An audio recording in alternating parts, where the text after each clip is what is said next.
Muy buenas tardes a todos, bienvenidos a Tarde a 24, bienvenidos a MMD. Ya estamos arrancando con todo la tarde. Mostrame, a ver, una imagen acá recortada de la conferencia de prensa de Aníbal Fernández con Perotti, bueno, con parte del Gabinete Nacional, obviamente el jefe de gabinete Mansur, sobre, bueno, los anuncios para Rosario, ¿no? Van a enviar Fuerza de Seguridad Federal a Rosario. Así que en un ratito vamos a contar porque forma parte, si se quiere, del plan de gobierno arrancando esta segunda etapa de la campaña con miras al 14N, ¿no? El tema del despliegue de fuerzas de seguridad, el tema Rosario. Ahora vamos a contar el guiño para el campo. Reunión esta tarde a las 6 de la tarde con las entidades del campo.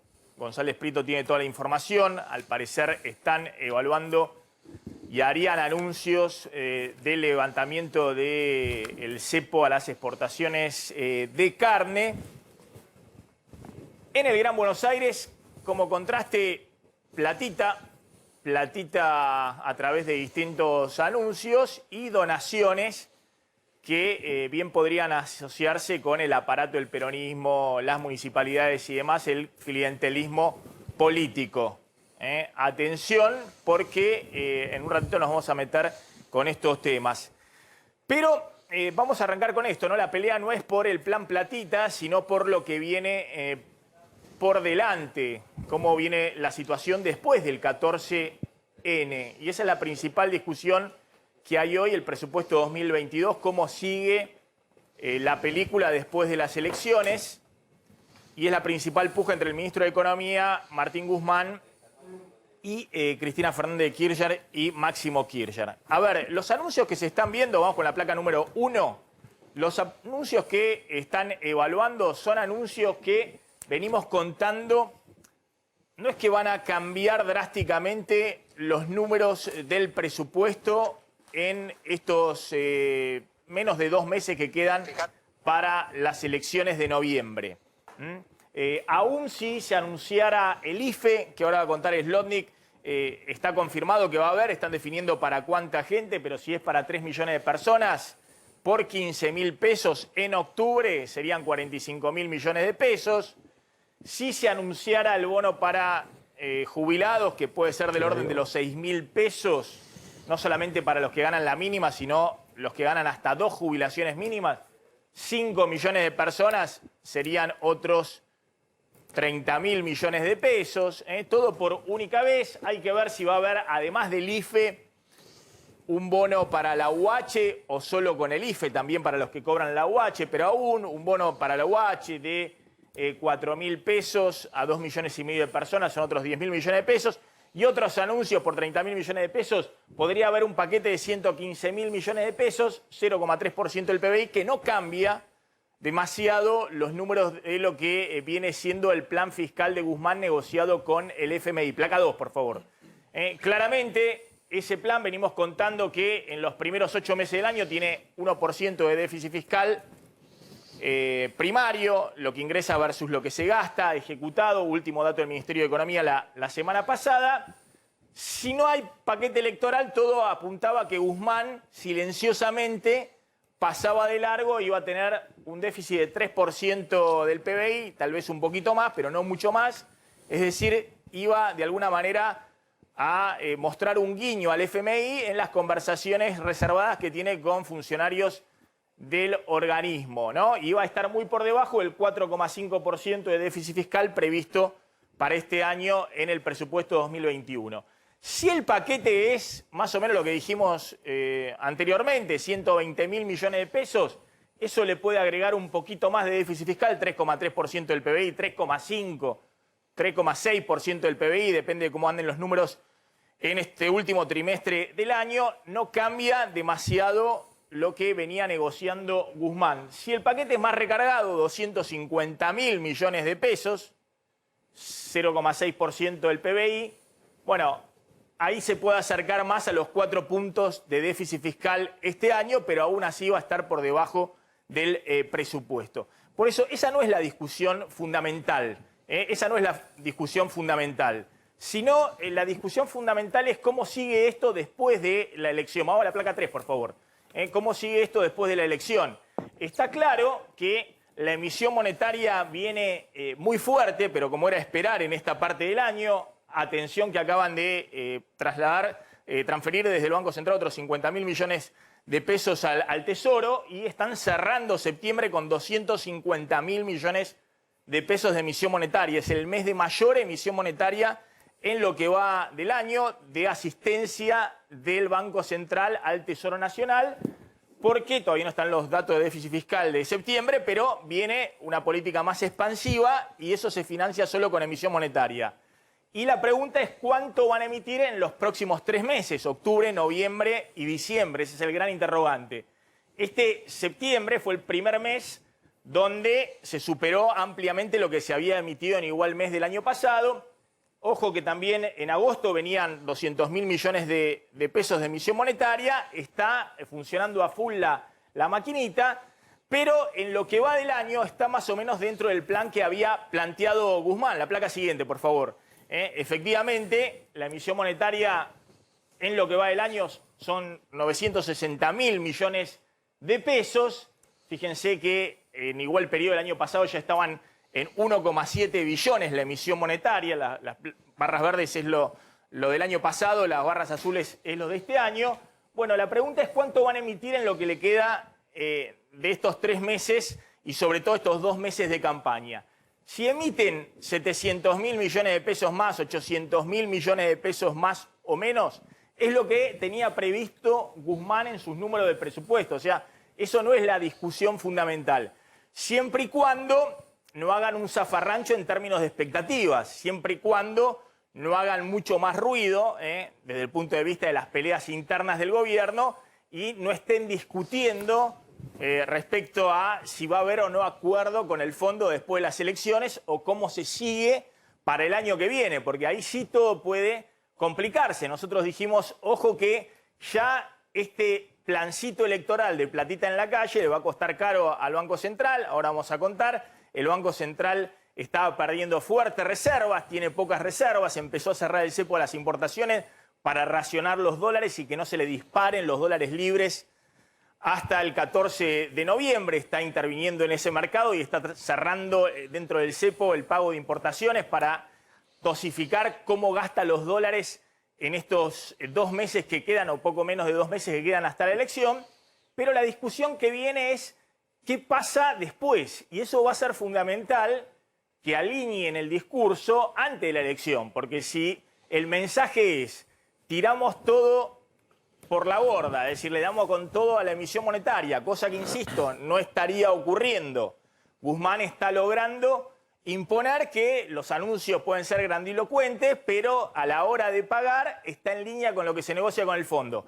Ahora, si el mensaje es pasamos de largo, no solamente vamos con esto hasta la elección, sino que después seguimos, ojo que lo que pase después de la elección puede ser bastante complicado. Es decir, pueden desbandarse las expectativas, el Banco Central puede perder más reservas de las que debería perder de acá hasta la elección y puede haber una disparada de las brechas cambiarias. Guzmán ha planteado que el año que viene el déficit fiscal tiene que bajar a 3,3% del PBI, ya está previendo que este año cierre en 4%, no en 4,5% como decía el presupuesto 2021 y como quiere Cristina, y que la emisión monetaria se reduzca a la mitad, pero para eso prevé un recorte de subsidios energéticos, fundamentalmente aumento de tarifas, toda una situación que es bastante complicado para el gobierno desde el punto de vista político. El otro tema que genera un interrogante grande es qué pasa con el dólar después de la elección. Y obviamente ahí va a ser fundamental los mensajes que envíes, porque ojo que el dólar se viene atrasando mucho, el dólar oficial. Fíjense lo que ha ocurrido a partir de marzo con el dólar oficial. Esto es marzo, lo van llevando 1% mensual. A este ritmo va a terminar el año con una suba de solo 25% del dólar oficial, con una inflación que hoy está en el 52% y que en el mejor de los casos puede terminar el año arriba del 47%. Si se sigue desacelerando, se mantiene en el 2,5% y después tiene un pequeño aumento como siempre en diciembre. Pero fíjense que el dólar oficial viene muy abajo de la inflación, se vienen separando y siempre que esto ocurre, después hay al final del camino una nueva devaluación y eso es lo que hay que tratar de evitar porque obviamente una cosa es devaluar como hicieron después de la elección del 2013, cuando la inflación era del 25% y en el 2014 se disparó el 40%, y otra cosa es devaluar cuando tenés una inflación cercana al 50%.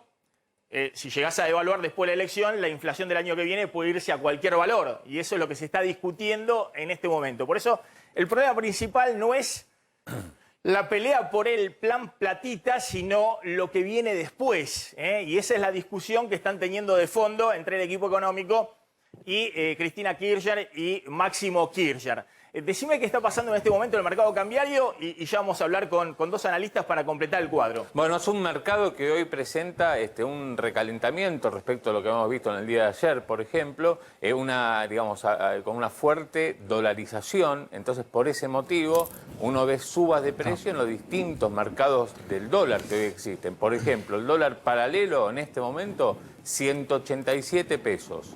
El dólar llamado contado con liqui, que tiene intervención del Banco Central entre 12 y 20 millones de dólares por día, ahí interviene, ahora está 177, son 3 pesos más que en el día de ayer.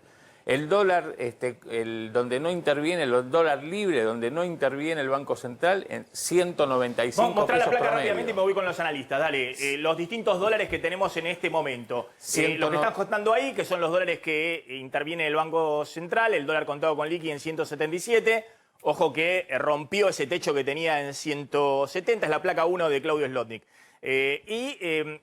El dólar blue, el de la calle, que está en 187, bueno, está ahí, demandado, tampoco ha pegado un salto. El que está pegando un salto es el dólar que vos contás, contado con liquidación, que no interviene el Banco Central, que muestra una demanda por dolarización, es decir, por pasarse de pesos a dólares, por parte de empresas y de fondos de inversión, bien arriba de los 190 pesos. Claro. En este momento 195 pesos, con algún activo financiero, con los llamados CDR, que son acciones argentinas que cotizan en Estados Unidos, con alguna de ellas está 196 pesos, y el dólar CENEVI, que esos son operaciones entre privados nada más, está 194 pesos. O sea, ya tenés a esos dólares libres más cerca de los 200 pesos con una fuerte suba, sensible suba, desde el resultado de las PASO para acá.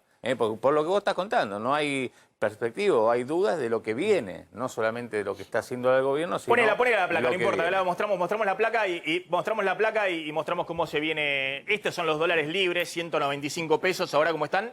195 pesos, este es el dólar que dice que hoy hay que prestar atención.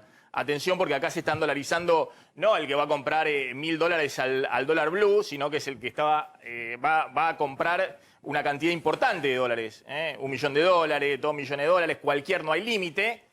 Este dólar contado con liquidación es el que se puede dolarizar como máximo $35.000 semanales, sí, más o menos. Y está en 177 pesos porque acá interviene el Banco Central, si no estaría más arriba. Esos son los termómetros de que efectivamente no se puede jugar mucho en la cornisa, en una situación muy compleja desde el punto de vista de la confianza, haciendo anuncios que no estén consensuados de alguna manera o no estén discutidos con el ministro de Economía y que el ministro dé previsibilidad de cómo sigue la situación después de la elección. El otro punto clave, Carlos, es un cambio en la estrategia de la campaña política. Decías, guiño al campo, hoy va a haber anuncios o por lo menos una foto con dirigencia del campo. Sí. Y platita en el Gran Buenos Aires y donaciones en el Gran Buenos Aires. En un ratito vamos a estar ahí con un merendero con el tema de donaciones. Podemos mostrar algunas imágenes. En un ratito vamos a ir con la nota, mostrando un poco que han empezado a mover fuerte el aparato político del peronismo en todo el Gran Buenos Aires. Sí, hay un cambio en el formato de la campaña, si querés, desde el oficialismo. Fíjate, es cuestión de prestar atención, ¿no? Uno va chequeando lo que me comentan algunas fuentes oficiales con la realidad y es tal cual. Están corriendo un poco, o ellos están corriendo de la campaña, Alberto Fernández y Cristina Fernández de Kirchner. Le sacan el protagonismo, no son hoy los líderes de la campaña como veíamos antes de las PASO, en todos los actos. Después mucho foco en el territorio. Los que están saliendo a dar la batalla son los intendentes y los gobernadores que están queriendo cuidar cada uno su quinta. Tenés un punteo, a ver, tenés un punteo del tema. Vos me decís que el punto clave es que no es que va a haber tanto, obviamente va a haber actos y demás, pero no tanto acto y tanto protagonismo como hubo en la primera parte de la elección de Alberto Fernández y de Cristina en el Gran Buenos Aires. Sí, van a ser dosificadas las apariciones porque, lógicamente, Alberto es el presidente y Cristina es la jefa del Frente de Todos. Pero, más allá de eso, se corren del protagonismo de la elección. Otra cosa que te decía, foco en el territorio, ¿no? Dirigentes provinciales, dirigentes municipales que salen a dar la batalla para las elecciones de noviembre. Otro de los puntos, foco en el armado logístico de la campaña. Esto de la vieja política, en el buen sentido de la palabra, ¿no? Los punteros, las unidades básicas, la militancia clásica, no solo el fragor del marketing en los medios, sino la militancia de la vieja usanza. Te decía, gobernadores e intendentes liderando la campaña. Después dicen que, y es realmente así, el COVID no existe más. Digo, es realmente así en la mecánica de la campaña. Como que el COVID ya pasó, no se habla de pandemia, platita en la calle, que es lo que vos venís comentando permanentemente. Ahora vamos a contar el tema de lo que decís, del COVID para atrás. Quedó ya atrás y el tema de apertura de fronteras y también apertura de actividades, sobre todo no solamente actividades turísticas, sino todo el fútbol que vuelve el fin de semana y cuáles van a ser las condiciones. Lo único que van a atar eso mucho a la vacunación, con requisitos para tratar de elevar todavía el ritmo de vacunación. Pero la idea es generar ese ambiente que ya pasó el COVID, que ya pasó la pandemia, que estamos en recuperación, que está todo bien. Y después mostrar mucha gestión. Vos sabés que Juan Mansur, el jefe de gabinete, que tiene una actitud muy proactiva para con el gobierno, para con la gestión, está recibiendo gente cada media hora pone audiencias. Ayer estuvo Marco Lavagna, Gómez Alcorta, desfilan gobernadores, ministros. Es decir, cada media hora está recibiendo gente en la Casa Rosada y después también una especie de reencuentro del peronismo más clásico. Por ejemplo, hoy Omar Perotti y Julián Domínguez, que a las 6 de la tarde, después te voy a contar, tiene una reunión con la gente del campo, estuvieron juntos en el CFA, que es el Consejo Federal Agropecuario. Hay una especie de movimiento dentro del Frente de Todos donde con el liderazgo de Mansur están los gobernadores y los peronistas clásicos tratando de recuperar el protagonismo en la gestión. En el gobierno, en el gobierno que habían sido desplazados. Después me contás el tema del campo, porque es muy evidente, ¿no? La necesidad de dar un guiño hacia el campo, esa es la necesidad de Perotti, de las provincias obviamente agropecuarias, de Perotti, obviamente también de lo que sucede en Córdoba. Schiaretti está fuera, obviamente, del esquema del gobierno del Frente de Todos, pero el kirchnerismo ha sacado 10% en Córdoba. Es fundamental hacer mínimamente algún pie ahí. Y el interior de la provincia de Buenos Aires, que se ha teñido de amarillo y donde ahí están tratando de dar alguna señal. Para el Gran Buenos Aires es esto, lo que contábamos, ¿no? El plan Platita, parafraseando a Ollán, en la calle y donaciones. Vamos a hablar con Gustavo Marangoni y con Ricardo Delgado, porque vuelvo a lo inicial. Yo decía, ojo que el problema no es esta discusión del plan Platita, lo que dicen algunos, van a tirar todo por la borda, van a darle a la maquinita y la van a fundir en estos 2 meses, cuando ya está muy jugado el año, sino el problema principal es qué van a hacer después, cómo sigue después del 14 de noviembre la economía si no dan señales claras de lo que van a hacer con el déficit fiscal, con la emisión monetaria y con el tipo de cambio que lo están anclando y que lo están atrasando mucho con la inflación. Empiezo por vos, Gustavo, y después voy a Delgado para que me cuente un poquito de este tema económico. ¿Ves que esta es una estrategia para ganar, para empatar, es una estrategia para dar vuelta a la elección o es simplemente para acomodar los tantos dentro de la interna oficial, Gustavo? Mira, Maxi, me parece que en primer lugar es para tratar de recuperar algo de lo perdido. Yo creo que revertir la elección en términos nacionales es planteado como voluntarista por los propios. voceros oficialistas. La idea es a lo mejor focalizar provincia de Buenos Aires, un par de provincias como ya trascendido, Chubut, La Pampa, que se considera que a lo mejor ahí se puede hacer algo. Ahora, linkeándolo con el enfoque económico y con la apertura que vos hiciste, la pregunta es, ¿qué va a pasar también después, no solo en el ámbito económico, sino que está estrictamente vinculado con lo político, con esta suerte de triángulo escaleno que se ha formado en el poder del gobierno? El triángulo escaleno es aquel de todos lados desiguales. Mansur, Alberto y Cristina. Como bien comentaba Carlos, Alberto y Cristina por el momento están corridos de la campaña y del protagonismo del gobierno, y Mansur es como la escoba nueva que se pretenda que barra bien, anunciando todos los días cosas, etc. Ahora, ese esquema para la transitoriedad de aquí a noviembre, para tratar de recuperar, como decíamos, algo de lo perdido, ¿es funcional para encarar la agenda de la que vos y Ricardo y otros tantos, a quien aprovecho para saludar, hablan permanentemente? El tema del acuerdo con el fondo, es decir, ¿podés encarar con un presidente por debajo de las funciones normales que tiene un presidente de la República en Argentina la agenda económica y social post-noviembre? Bueno, yo creo que ahí es donde nos quedan algunas cuestiones hechas preguntas, como también, me parece, rescatar la singularidad de esta campaña. Hace 2 días, Aníbal Fernández extrañamente hizo un elogio de Mauricio Macri, diciendo que lo único que había hecho bien era la remontada electoral del 2019. Y esa remontada electoral estaba sostenida en campaña, en calle, en mística del presidente buscando su reelección. Acá se han invertido los roles y el peronismo está un poco con los microdatos, viendo dónde perdió, en qué municipios, etcétera, para tratar de recuperar sin acudir a lo que no puede hacer, que es sus grandes figuras convocadas en actos juntos por lo que ha sucedido las semanas anteriores. A ver, Ricardo, yo planteaba, bueno, el problema no es por ahí en algunos portales ponen, van a gastar 1.500, 2.000 millones de pesos por día de acá a la elección. Digo, en relación a lo que vienen emitiendo es nada, digamos. Ya en septiembre emitieron 250.000 millones de pesos para financiar el déficit fiscal. Es decir, no entienden nada, digamos, de cuáles son los números fiscales y monetarios.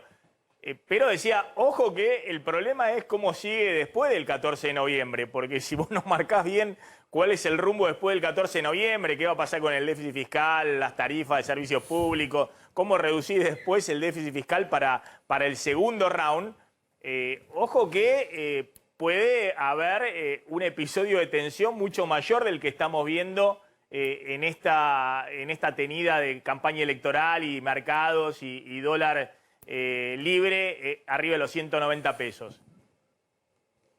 Buen día, Maxi. Efectivamente, yo tengo la impresión que el gobierno está muy focalizado en el corto plazo y creo que no se está de alguna manera empezando a trazar algunos de los lineamientos que vienen después del 15 de noviembre. En particular, teniendo en cuenta porque todas estas variables van a estar adentro de una caja que nos va a ordenar, al menos por los próximos 10 años, con un protagonista central en la economía argentina que va a ser Fondo Monetario Internacional. La Argentina va a tener que acostumbrarse a vivir una larga década ya con el fondo y sus monitoreos trimestrales, con el cumplimiento de las metas con el organismo, y eso evidentemente va a, de alguna manera, dar esa hoja de ruta que hoy no tiene la economía argentina y que no viene teniendo ya desde marzo del año pasado, cuando se desata la pandemia. Definitivamente va a haber que tomar algunas medidas vinculadas a corregir precios relativos, técnicamente algún tipo de devaluación del tipo de cambio oficial va a haber, los programas con el fondo incluyen ese tipo de recomendaciones usualmente, evidentemente metas de déficit fiscal, como bien vos lo decías, en la introducción a tu programa, en los primeros 8 meses el déficit primario fue de apenas 1 punto del PBI, realmente muy poco, y de alguna manera lo que le permite al gobierno es estimular este programa, yo diría modesto, te diría, no es un programa demasiado ambicioso en materia fiscal para estos 2 meses, que además hay que ver si lo puede ejecutar. Claro, además el ajuste o la licuación que se produjo en la primera parte del año por el ingreso extraordinario de retención a la soja, el impuesto a los altos patrimonios, y fundamentalmente la inflación del 50% que te disparó la recaudación. Y del lado del gasto, porque siempre la inflación juega, ojalá funcionara solo desde el lado de la recaudación, digamos, como elemento para cerrar el déficit fiscal. También juega a favor del Estado cuando le pones un tope al gasto como hubo en jubilaciones, en planes sociales, en salarios públicos y recorte del gasto COVID. Y ese colchón que hizo Guzmán con un ajuste fiscal muy fuerte los primeros 8 meses le permite tener algo de margen. Ahora vos decís, ojo cómo siguen después, digamos, porque para el FMI te acepta esto, no hay problema si hasta te pasaste a rosca con el ajuste en los primeros 8 meses. El tema es cómo seguís para el año que viene, porque el año que viene no vas a tener, salvo que tengas una nueva licuación el año que viene y que el FMI te diga, bueno, cerrar las cuentas nuevamente con una inflación arriba del 50%, licuando todo el gasto público nuevamente y un tipo de cambio que va a ir más alto, digamos, también con una devaluación que termina licuando todo. ¿Vos ves que esa es una pelea clave, digamos, una discusión fundamental que todavía no está zanjada en el gobierno? ¿Cómo siguen después? ¿Va a haber o no va a haber aumento de tarifas? ¿Qué van a hacer con el tipo de cambio? ¿Cómo van a plantear la reducción del déficit fiscal como dice Guzmán para el año que viene si no se dispara la inflación? Acá hay un limitante central, me parece, que es la enorme pérdida de poder adquisitivo de los salarios, de las jubilaciones, de los ingresos en pesos en general en la Argentina, que es, a mi juicio, el gran detonante o la gran explicación que explica los resultados del gobierno en las PASO. Hace 4 años que el salario real y los ingresos reales vienen cayendo. Obviamente un ajuste posterior al 15 de noviembre dentro de un programa con el fondo va a suponer, si se siguen los cánones habituales de esos acuerdos, un nuevo ajuste de esos ingresos, con lo cual va a ser muy difícil el año 2022 en materia no solo inflacionaria, sino también de capacidad de consumo en la economía. Y este es un punto no menor, no trivial. Yo tengo la impresión que es muy difícil seguir esta estrategia de licuar salarios, de licuar ingresos, y me parece que va a ser absolutamente prioritario, de vuelta, usando a la hoja de ruta del fondo, plantear un programa en serio de estabilización de precios, de lucha contra la inflación, para justamente empezar a evitar o para seguir evitando esta pérdida de ingresos. Ricardo Delgado, el director de la consultora Elipsis, gracias. Te quedas un segundo, Gustavo, porque te quiero mostrar algo de esto que estamos contando de la estrategia diferenciada del gobierno, ¿no? Con los gobernadores tratando de enviar una señal, algún guiño para el campo, pero en el conurbano movilizando el aparato del peronismo, que no es solamente los anuncios que puedan hacerse para jubilados o el IFE, todas estas cosas que viene anticipando el gobierno, sino también es directamente la entrega de mercadería, ¿no? Las donaciones políticas entre comillas con fondos estatales, con fondos de las municipalidades. Está Leo Godoy en General Rodríguez, porque hubo mucho ruido la semana pasada cuando empezó a distribuirse heladeras, cocina con garrafa y demás a distintos comedores post-paso en General Rodríguez. Leo. ¿Qué tal, Maxi? Buenas tardes. Estamos en el barrio El Ombú, donde funciona este merendero, Rincón de Luz, ¿sí? Donde vienen diariamente alrededor de 52 familias y más de 90 chicos que vienen a buscar su merienda por lo menos 3 veces por semana, y el fin de semana se hace una olla popular. Bueno, ellos la semana pasada tenían una carencia importante de elementos para poder asistir a todas estas familias. Les entregaron una heladera y junto con la heladera les entregaron también un cartel. Pero estamos con Dayana y Jennifer para que ellas te cuenten los detalles de qué fue lo que sucedió con esta asistencia y con este cartel también. Bueno, gracias por recibirnos. Ya Maxi Montenegro las escucha, así que Maxi, te están escuchando. Hola. Sí, ¿qué tal, Dayana, Jennifer? Cuéntenos cómo es el comedor, el merendero, hace cuánto que lo inauguraron y cómo trabajan, digamos, dónde consiguen los fondos para poder darle de comer a los chicos que van ahí.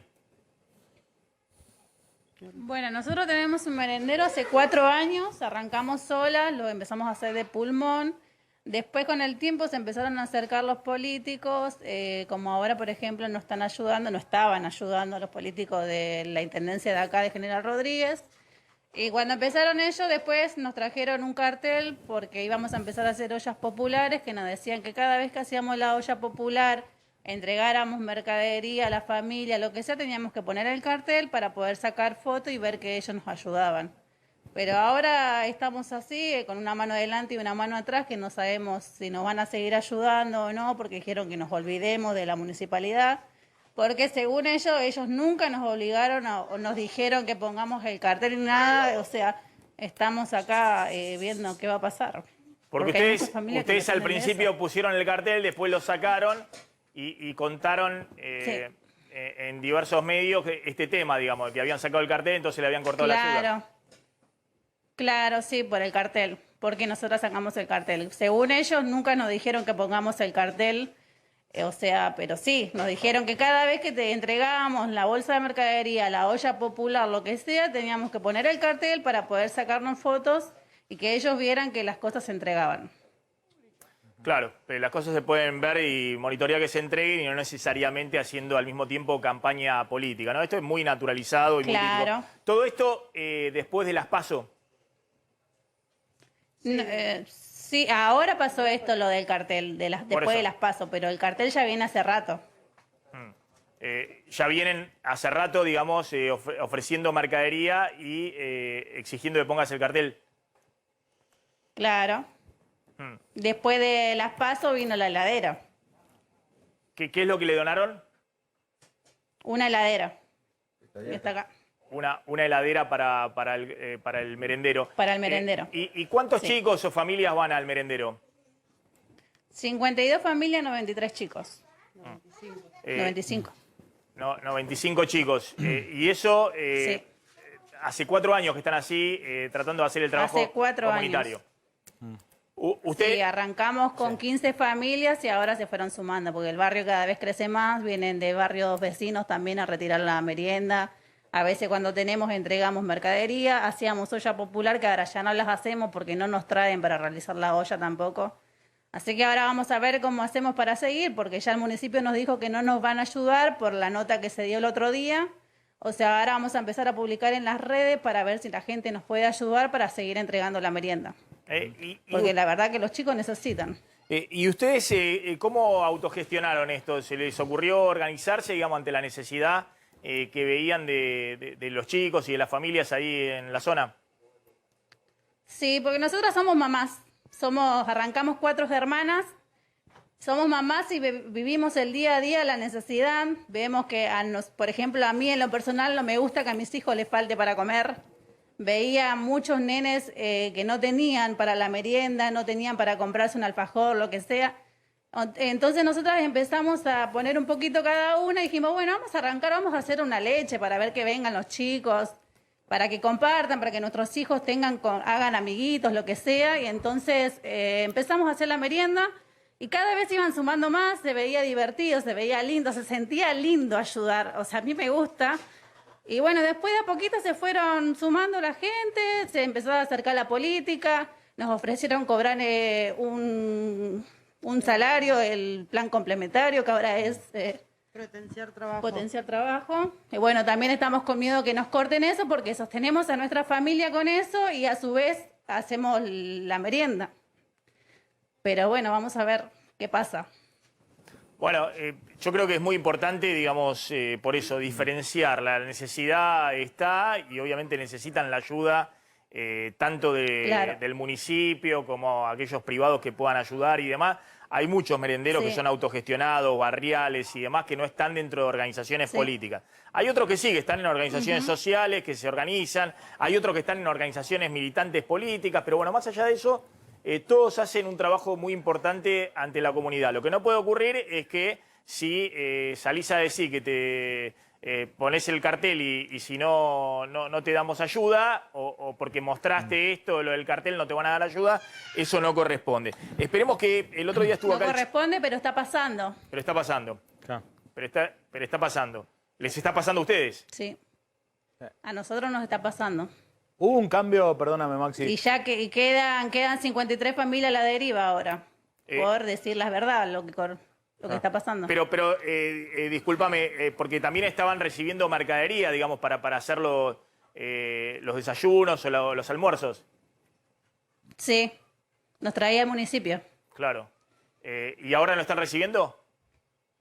No. Claro, bueno. Es que después de la nota se dijo que se nos cortaba total ayuda. Por eso nosotras, bueno, ahora dijimos que lo íbamos a decir y también remarcar el tema que estamos cobrando la cooperativa por las dudas que nos den de baja, porque es lo que va a pasar. Ya al decirnos que no vamos a recibir ayuda alguna, va a pasar eso. Bien, bien. No, es muy importante, no sé si la otra vez estuvo acá el Chino Navarro, que es secretario de Relaciones con el Parlamento y demás, y está con el tema municipal y demás, respecto al tema de Margarita Barrientos, que también estaba con dificultades y demás. Navarro dijo que se iba a comunicar porque efectivamente no tenía que vincularse la cuestión política con la ayuda social que hacen distintas organizaciones sociales o merenderos autogestionados. Bueno, esperemos que haya alguna respuesta porque esto no puede ocurrir. ¿Querés hacer una pregunta breve? Sí. Es que por eso yo lo había... Sí. Sí, no, si hubo... Por eso yo había dicho... Sí. Te escucho. Que nosotros no hacemos política. Si quieren ayudar, que lo hagan de corazón, porque nosotros, o sea, tenemos los chicos y siempre vienen a preguntar por si vamos a hacer la merienda y todo. Y ahora con esto no nos van a traer más nada, porque es la realidad. Está bien. Y ya ese mismo día que pasó la nota recibimos un montón de llamadas que yo no quise atender porque tampoco nos imaginábamos que íbamos a salir en la tele y porque se hizo viral. Pero después cuando vi, bueno, sí, ya no quise atender porque yo ya me imaginaba lo que iba a pasar. Y bueno, y ya al decirnos que no vamos a recibir más ayuda, bueno, ya está. Bien, bueno. Dijeron que ayudaban, que no lo hacían por los votos, que era por los pibes. Pero ahora te das cuenta que era por los votos, porque si era por los pibes, si pasó lo de la nota, bueno, iban a venir a ayudar con más razón iban a traer las cosas para hacer la merienda, para hacer las ollas que venimos pidiendo hace días, semanas. Y ahora nos dijeron, olvídense. O sea, te das cuenta que no era por los pibes realmente. Está claro, está claro. Les agradezco a las dos. Muchas gracias y bueno, y espero que puedan continuar, digamos, con esta tarea. Obviamente tienen que recibir ayuda, ya sea del municipio o de quien sea. Y esperemos, bueno, que esta nota ayude para que eso ocurra. Leo, gracias, muy amable, Leo Godoy. Otra cosa. Sí. Hasta luego, Maxi. Perdona, quería decir algo, que completame ahí. Sí, querías agregar algo. No, quería agradecer que a través de la nota que tuvimos el otro día, una señora nos regaló una cocina que la trae el jueves y quería agradecer eso, que a través de la nota pudimos conseguir que yo había mostrado que habíamos pedido una cocina, lo cual nunca me ayudaron y me trajeron la heladera, que yo la heladera no necesitaba sí o sí cocina. Bueno, esperemos también que haya gente solidaria que se pueda acercar efectivamente y a partir de esta nota también puedan recibir ayuda. Leo, gracias, y gracias a las dos. Una sola cosa. Sí. Una sola cosa, Maxi, es el barrio El Ombú, la calle es Las Araucarias y el Tucán, es donde queda, así que si alguien se quiere acercar, puede venirse hasta acá. No, para poner en contexto, Maxi, en este municipio perdió el Frente de Todos el intendente Mauro García y fíjate cómo va cambiando la mecánica también, ¿no? De ir viendo cómo van ejecutándose las acciones electorales en cada asociación, con cada vecino. Por un lado, lo que denuncian las señoras, que le sacan la ayuda a ciertos comedores, pero por el otro lado, gente de la oposición de este municipio que perdió las elecciones en Las PASO, denuncia que el 17 de septiembre hicieron un acto entregando estufas, garrafas, cocinas, es decir, hay gente a la que le dejan de ayudar, pero por otro lado hay gente a la que le ayudan más. Es esta mecánica nueva que estamos viendo pero en los con municipios. si nosotros mostramos las imágenes, ahí tenés las imágenes, claro, es el mismo municipio, ¿no? Claro. Que nosotros mostramos las imágenes, que hicieron la presentación con las cocinas, con las garrafas y demás. Claro, pero evidentemente después te piden eso, el cartel, mostrame ahí la imagen del móvil. Evidentemente lo que te piden es que efectivamente pueda servir para la campaña, sin entender que el tema es más allá de la campaña. Las necesidades están, Y efectivamente, por eso, ojo, este plan de lo que están diciendo, el tema platita y demás, nosotros venimos contando hace meses que Guzmán había pisado fuertemente gastos esenciales del sector público. Básicamente, ahora lo muestro de nuevo, el tema de los jubilados, que habían quedado muy atrás con la fórmula este año, con la nueva fórmula jubilatoria. La UH, que había sido licuada también por la inflación, porque se ajusta por la misma fórmula.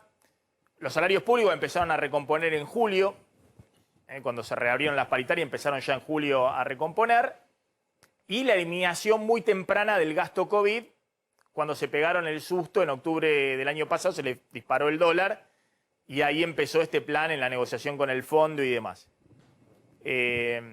Pero todo se licuó con la inflación, y obviamente, más allá de que cualquier gobierno reacciona después de la paliza electoral que se comió, más allá de que reacciona políticamente, es evidente que la gente necesita mínimamente una compensación a lo que ha sido la licuadora infernal de la inflación.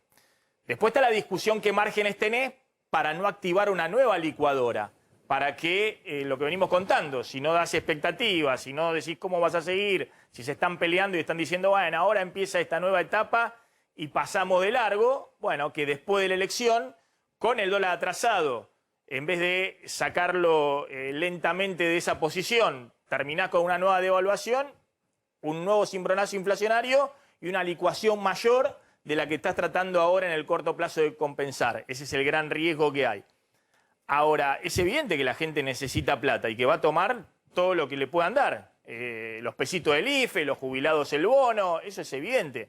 Ahora, lo insólito es que después le quieran poner el cartel y el sello y que extorsionen no sé, este caso de estas dos chicas, me imagino que puede haber más casos, que de buena voluntad están organizando algo como se organiza mucho la gente en el conurbano, digamos, en los barrios, el barrio, que se ve como un grupo de pertenencia, el barrio, trata de sobrevivir en conjunto, digamos, trata de darle de comer a los chicos que no tienen para comer, a las familias que se han caído todavía más de los que están en una situación más acuciante, aquellos que quedaron sin ninguna changa, sin ningún laburo, sin ningún ingreso, que por ahí algunas madres están en una situación de salud complicada, o algunos cayeron en alguna adicción. Entonces todo eso, este tipo de cosas son las que valen, la autoorganización, que lo hacen ONG que responden a organizaciones sociales formales y otros que lo hacen voluntariamente, como era en este caso.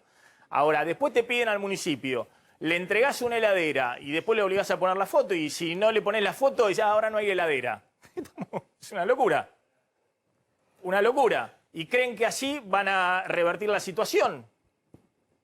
Insisto, el plan platita y demás, todo lo que quieran, la gente lo necesita. Si van a anunciar, anúncienlo, denle lo que corresponde al jubilado, al que cobra la UH, el que pueda tener un IFE y demás. Ahora, después de esto del aparato tradicional funcionando en el conurbano, donde a la gente crees que la tenés de rehén porque le estás dando algo y te tiene que poner el sello del intendente, del gobernador, hasta del presidente. Gustavo, cerrame con esto, digamos. Bueno, yo decía, no es solamente el plan platita, es esto también, el aparato tradicional de algunos intendentes del conurbano funcionando ahora sí, a full, ¿no? De manera muy, muy importante sobre las necesidades de la gente. No solo es no comprender el mensaje de las urnas de septiembre pasado, es no comprender lo que viene sucediendo en la sociedad argentina, en todos sus estamentos y sobre todo en la base de la pirámide respecto a las nuevas realidades, a la pobreza, al cansancio, a las prácticas más tradicionales y más clientelares, como vos describías recién. Por eso me parece que hay que sofisticar más lo que es el diagnóstico de lo que viene pasando en Argentina, de lo que significa el estancamiento, de lo que significa la falta de trabajo, la inseguridad y de lo que ha impactado la pandemia, pero también, como señalabas, de la organización que se da en la base de la comunidad para saber que ya el reclamo no es solamente por un bien de uso de una manera esporádica, sino por una solución de otro carácter que no puede estar vinculado con este tipo de prácticas. Y después, volviendo al tema anterior, Maxi, me parece que es fundamental de noviembre en adelante tener claro cómo va a ser el procedimiento de toma de decisiones dentro de la coalición oficialista y dentro del gobierno, porque sin conocer cómo se van a institucionalizar las diferencias que han quedado a la vista semanas anteriores, es muy difícil tener cualquier tipo de perspectiva con los próximos 2 años y con los temas de la agenda que están involucrados dentro de la segunda mitad del gobierno del presidente Alberto Fernández. Gustavo, gracias, muy amable. Como siempre, ya está Ricardo López Murphy, vamos a hablar con él en un ratito, qué está pasando en la ciudad de Buenos Aires y esta disputa fuerte que hay con el espacio de Milei, de Libertad Avanza, por una parte no menor del electorado en la ciudad de Buenos Aires. Ahora le voy a preguntar a López Murphy cómo plantea esta segunda parte de la campaña, ya ahora aliado o caminando junto con Horacio Rodríguez Larreta, a quien un sector del liberalismo en la Argentina, Milei y demás, llaman socialista. Entonces, López Murphy está caminando de la mano del socialismo. Nunca lo hubiésemos creído, pero puede ser posible, puede ser posible que López Murphy esté convalidando el socialismo de Rodríguez Larreta. Me contás ahora el tema precios. A ver, está Diego de Nicolás, me está llamando desde Casa de Gobierno. ¿Qué está pasando, Diego? Bueno, Maxi, aquí en Casa de Gobierno, 2 temas diferentes. Por un lado, el anuncio que ustedes tenían hace un rato de lo que fue el refuerzo de fuerzas federales para la provincia de Santa Fe, un anuncio que hicieron de manera conjunta el gobernador Perotti de esa provincia y también el ministro de Seguridad Aníbal Fernández junto al jefe de gabinete y el ministro del Interior, ya para que las fuerzas federales actúen de manera directa contra el narcotráfico en la provincia de Santa Fe y especialmente en la zona de Rosario. Por otra parte, reuniones aquí en la Casa Rosada de carácter político intenso con los nombres más importantes del gobierno nacional y de la provincia. Mira, te voy a decir los nombres que participaron de las distintas reuniones aquí en la Casa Rosada, empezando por el presidente Alberto Fernández, siguiendo por el jefe de gabinete Juan Mansur, yendo a la provincia de Buenos Aires, también con la presencia aquí en la Casa Rosada del gobernador Axel Kicillof y de su jefe de gabinete Martín Insaurralde. También estuvieron aquí en La Rosada y se fueron hace algunos minutos Máximo Kirchner y Sergio Massa. En definitiva, distintas reuniones de carácter político delineando las acciones del gobierno para los próximos días y en especial lo que tiene que ver con los próximos anuncios económicos, porque también se sumó a estas reuniones Martín Guzmán, quien se retiró hace minutos nada más de la Casa Rosada. Maxi. Bien, Diego, gracias. Muy amable, volvemos ahí en cualquier momento. Sí, tengo información directa, fuente directa de uno de los participantes de esa reunión en la Casa Rosada. ¿De cuál de todas? De esta reunión en la que participaron importantes... No me expongas con las fuentes, Maxi. Yo te doy la información. No, pero contame cuál reunión, no tengo idea de qué reunión. Bueno, a ver, estuvo en la Casa Rosada Máximo Kirchner, Sergio Massa, Julián Domínguez y Juan Mansur. Sí. Juan Mansur, Sergio Massa, Julián Domínguez. ¿Están preparando los anuncios en la reunión con el campo? Mirá, Julián Domínguez es el ministro de Agricultura. Sergio Massa maneja la Cámara de Diputados. Sí. Juan Mansur es el nuevo jefe de gabinete y Máximo Kirchner es la bendición que se necesita para que todo salga con fritas. Lo que están desempolvando es el proyecto que hace algunos meses nosotros habíamos anunciado acá de plan de fomento agroindustrial. Sí. Y están tratando de convencer a las entidades del campo que acompañen con esto y no solamente quedarse en el cierre o no cierre de las exportaciones de carne. Están tratando de desempolvar este proyecto que trabajaron con el Consejo Agroindustrial Argentino, que fomentará exportaciones, bueno, mucho... Sí, hace un año, pero te pregunto, el tema de la apertura de las exportaciones de carne, ¿se mantiene en pie? Sí, absolutamente. Lo quieren anunciar. Hoy, 6 de la tarde, hay una reunión de Julián Domínguez con los 4 presidentes de las mesas de enlace. De la mesa de enlace, donde supuestamente avanzarían en ese sentido.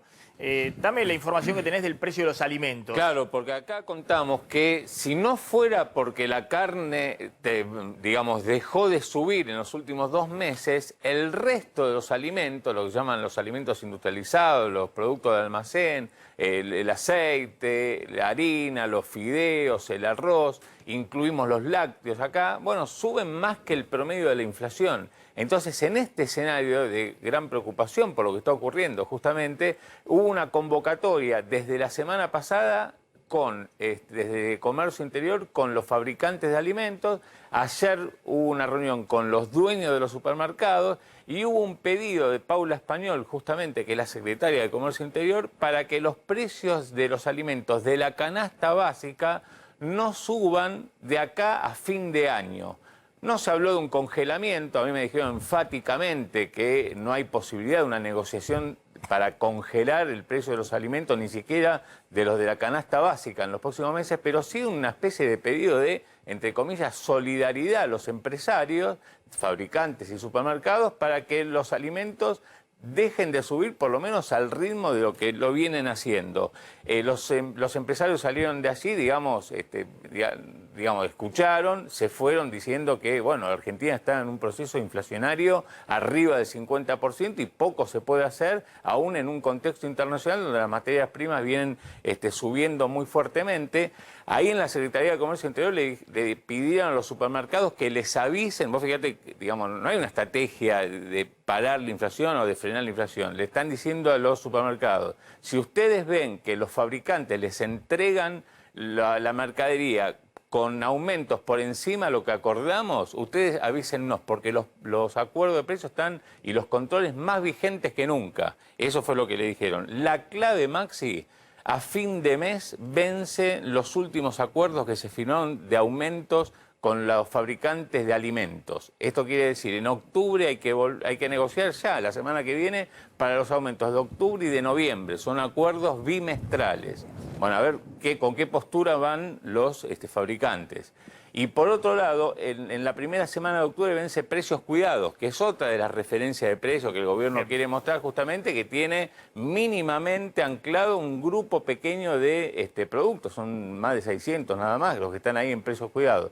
Con lo cual, Maxi, te diría, conclusión, hay una gran preocupación por el precio de los alimentos, una especie de pedido de solidaridad a los supermercados y en especial a los fabricantes, y nada, no hay ninguna posibilidad por ahora de congelar precios, ni siquiera en el corto plazo, de estos productos tan sensibles para la canasta familiar. Bien, ya vamos a hablar del tema qué se puede hacer en términos de fronteras y qué no, qué están habilitando y abriendo en términos de fronteras, de extranjeros ingresando a la Argentina y de argentinos que regresan del exterior. ¿Y cuáles son los requisitos que se están pidiendo de vacunas para ingresar a distintos países, inclusive Chile, que ha puesto también requisitos?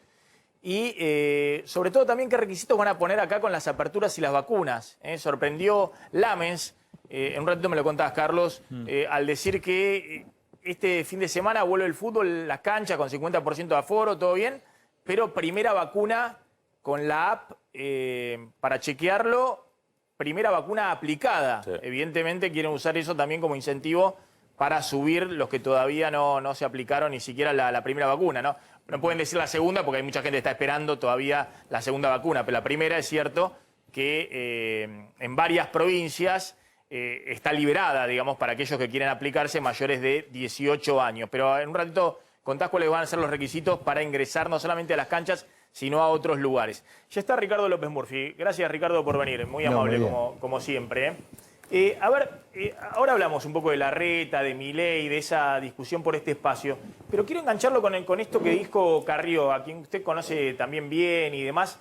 Carrió dijo que si la oposición gana, si Juntos gana y tiene la primera minoría en diputados, van a pedir la presidencia de la Cámara de Diputados. ¿Es así, Carlos? A ver, mostrame cómo es la declaración de Carrió y cuál fue la reacción de algunos diputados o algunos funcionarios cercanos al gobierno. No, bueno, Carrió pidió explícitamente eso, que si ganaban las elecciones iba a pedir Juntos por el Cambio la presidencia de la Cámara de Diputados y enseguida se anotó ella. entre paréntesis digo, hay que ver si tiene el consenso. Carrió dentro de Juntos por el Cambio para ser la presidenta de la Cámara, pero enseguida salió Di Tulio a cortar de cuajo esa posibilidad. Es una pelea que se va a dar y que seguramente el oficialismo, no quiero precipitarme, lo va a defender con cierto criterio, ¿no? Lo de mantener la presidencia de la Cámara. ¿Qué lo dijo? ¿En un tuit? ¿Carrió? ¿Qué salió a hacer estas declaraciones? Lo hizo a en plantear declaraciones esto públicas a un medio colega. Bueno, ahí está Carrió. No sé cuál es la opinión esta. ¿Por qué es tan importante la presidencia de la Cámara de Diputados? Porque está en la línea de sucesión presidencial. Digamos, viene el vicepresidente primero en la línea, el presidente de la Cámara de Senadores segundo, y bueno, y después viene el presidente de la Cámara de Diputados. Esa es la línea de sucesión presidencial, cosa que aprendimos muy bien en el 2001, ¿no? En la crisis del 2001, donde el peronismo había puesto, o estaba en la línea de sucesión presidencial, ¿no? Sí, yo creo que la presidencia la tendrá quien tenga los votos, o sea, y lo que creo que se mencionó allí es no va a haber otro criterio que quien tenga los votos. En otras épocas estaba el criterio que le correspondía al partido que ejercía el Poder Ejecutivo. Claro. Lo que dijo ayer Carrió, y yo creo que hoy es consenso, es el que tenga los votos va a tener la presidencia.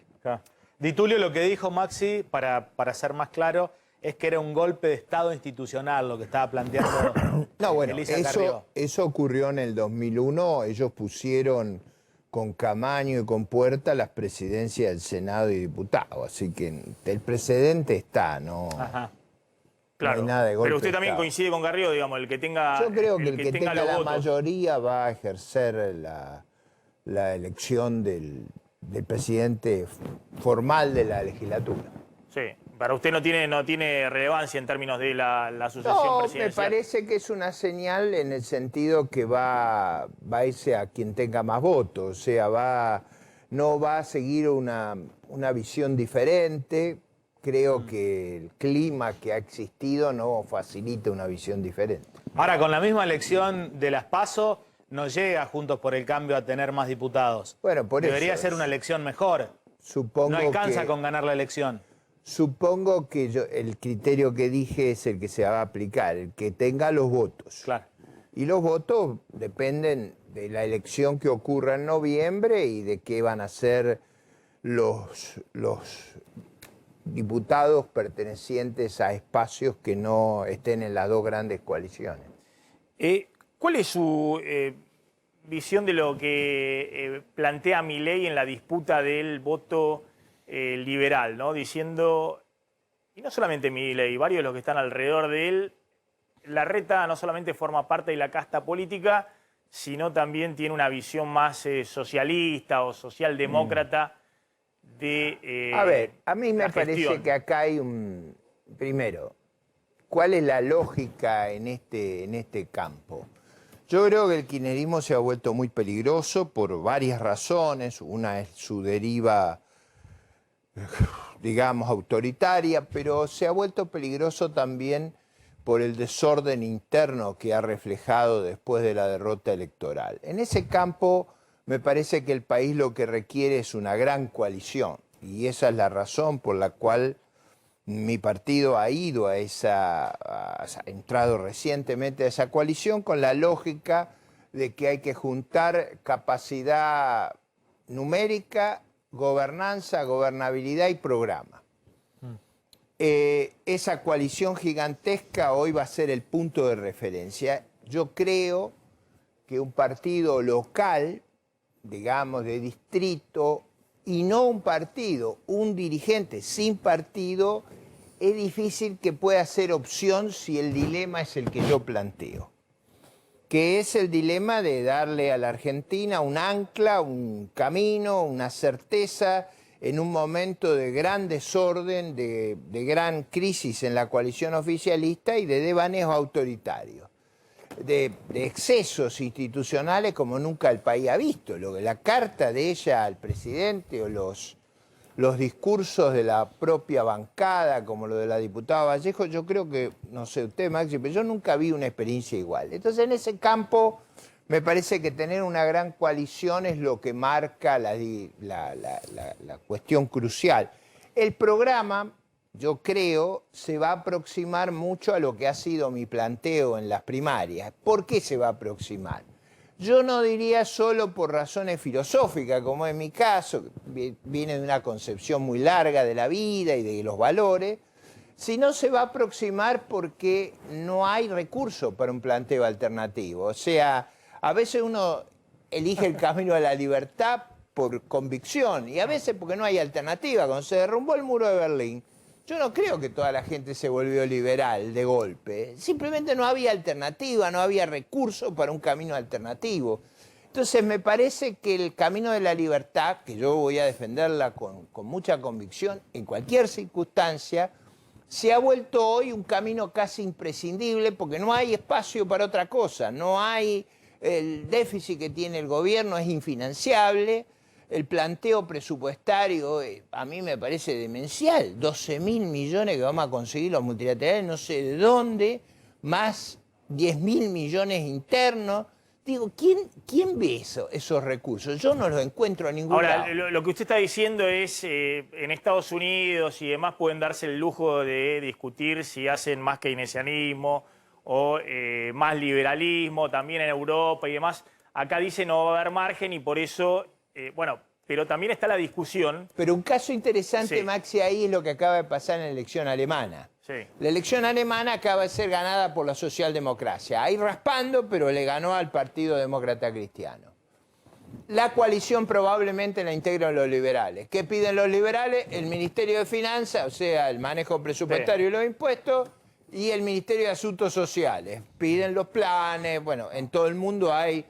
Y en ambos casos lo que están pidiendo es transparencia, incentivos correctos, tratar de mejorar la tasa de crecimiento.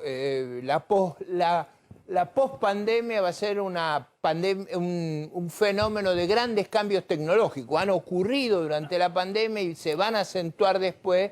Y en general las ideas de la libertad han mostrado una gran eficacia cuando hay grandes cambios tecnológicos. Le concedo algo, digamos, ¿no? Que obviamente lo que está pasando en Estados Unidos es incomparable con el resto de la región y mucho menos con Argentina y los márgenes de maniobra que hay en Argentina. Digo, en Estados Unidos donde... Ellos tienen crédito y moneda, y donde hay hacedores de política económica que tienen una visión mucho más keynesiana, son reconocidos además dentro de los debates teóricos y además están aplicando un plan de expansión fiscal y monetario único en el mundo, en una economía que igualmente está creciendo. Quizá exagerado, como dice Larry Summers. Hay una discusión respecto a eso, pero bueno, usted dice, acá es imposible eso. Lo tenía al principio del programa, pero lo quiero mostrar ahora, respecto a esto que está diciendo López Murphy y los márgenes de maniobra que hay en este momento en Latinoamérica. Lo que ha dicho el ministro de Economía de Pedro Castillo, del flamante presidente peruano, que es supuestamente la izquierda radical. Fíjense, esto acaba de aparecer en el Financial Times. Dice, el gobierno de izquierda radical de Perú sopesa la posibilidad de emitir bonos después de seducir o coquetear con los inversores. Hizo una visita, sácame el graph para que se vea, ese es el ministro de Finanzas o de Economía peruano que acaba de estar con el presidente peruano de izquierda radical, o al menos eso es lo que decía en la campaña política, en Estados Unidos, hablando con los inversores. Y fíjense lo que dice este señor que se llama Pedro Frank, que es el ministro de Economía de Perú, ¿no? Y que, insisto, el Financial Times lo presenta como un gobierno de izquierda radical. La sustentabilidad fiscal no es de izquierda ni de derecha, es solo razonable, como mantener baja la inflación. Eso usted me lo escucha hace 40 años. Bueno, está bien, pero acá han probado toda la fórmula de un lado, del otro y demás, y siempre ha sido fracaso tras fracaso. No, esta no se ha probado. Vamos a probar esta. La de ser sensato, la de tener inflaciones bajas, la de actuar, integrarnos al mundo, invertir en capital humano, invertir en capital físico. Las características de Argentina no es solo que tiene tasa extravagante de riesgo país, de tasa de interés y riesgo de evaluatorio grande. La característica más importante de Argentina es que no tenemos inversión y no tenemos capital humano. Las dos cosas nos hemos venido abajo. Entonces, el programa que requiere Argentina es un programa de oferta. Ahora, Ricardo, de todas maneras, volviendo al tema de la discusión por el voto liberal en la ciudad de Buenos Aires y el planteo de Larreta o Milei, ¿no? Milei hace un planteo que ya va más allá también de lo ideológico. En lo ideológico está planteando no solamente el tema de políticas liberales, sino va más a fondo, digamos, ¿no? No voy a entrar en escuelas económicas, pero la escuela austríaca está planteando, Milei dice, no tiene que haber Banco Central, no tiene que haber ningún tipo de intervención estatal en la política económica. Pero también está haciendo un planteo muy fuerte respecto a la casta política, diciendo, ojo que estos políticos buscan beneficiarse ellos mismos y no cambiar No me apunte a mí. el status quo. No, pero le pregunto porque usted hace años es militante radical, considera que los partidos políticos son los que deben transformar la realidad social, por eso le pregunto. A ver, yo nunca pertenecí a la rosca política, entendida la rosca como esa estrategia de volver a la política un medio de vida y hacer de eso un mecanismo de negocio. Yo no pertenecí nunca a eso, nunca estuve en eso, estuve muy enfrentado a ese esquema toda la vida. Creo que la política tiene que ser reformada, ha habido problemas muy serios, yo creo que los Kirchner son quizá el paroxismo de eso. Usted habrá visto las características personales de ellos, de sus negocios, de sus empresarios amigos, digamos, del capitalismo de cuate, como dicen los mexicanos, el capitalismo de amigos. Yo no tengo nada que ver con eso, me parece que eso es toda una gran tragedia y creo que la política se tiene que reformar. Al tiempo que digo que la política se tiene que reformar, a mí me parece que es muy distinto Patricia Bullrich que Zanini. Es decir, las figuras políticas de uno y otro lado no tienen nada que ver. Ahora está bien, pero no se me... Lo peor es que con el mismo esquema se coquetea con los dirigentes de la coalición opositora y no se percibe que esa coalición opositora existe porque para vencer al kirchnerismo se necesita una inmensa coalición. Está bien, a ver, pero no se me escape en este planteo que yo hacía. Y ponémelo a Larreta, por favor, no solamente a Milei, que quiero plantear un poquito también en lo de Larreta, ¿no? Porque yo entiendo que que siempre el adversario o el enemigo, entre comillas, si cabe la palabra en la política, es lo que unifica todas las coaliciones.